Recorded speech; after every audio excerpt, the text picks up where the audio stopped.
Com bé és sabut, l'Ajuntament ha començat a tancar alguns dels camins dins del Parc Natural i fora també, perquè ja fa temps es va fer el que n'hi ha al baixar del pont que salva les vies. Li vull recordar que vostè ens deia que era un poc difícil, però al final s'ha pogut. O sigui que per aquesta part estem conformes i donem les gràcies, no? Perquè s'ha fet.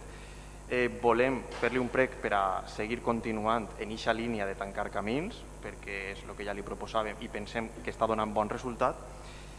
I en aquest sentit també li fem un prec perquè ho vàrem parlar en alguna comissió, no sé si ho recordarà, quan es va parlar de la reordenació que es va produir en la zona del túnel de l'Alquerieta i demés. Des del nostre grup li vàrem fer una proposta per a que les persones que treballen el camp, bé siguin propietaris o bé siguin llauradors jornalers, puguen disposar d'algun tipus de distintiu que els identifique quan estan treballant en la zona. Així que la policia local puga determinar qui està en el terme treballant o perquè l'han contractat i qui ha anat, per exemple, a fer mal. Recentment hem vist com algunes persones que se dediquen a pescar han trencat un motor, recentment, ja fa alguns mesos, i han causat diversos mils d'euros a uns llauradors que ja de per si prou mal ho passen. Li fem aquest prec per a que se continuï treballant en aquest carnet identificatiu de llaurador.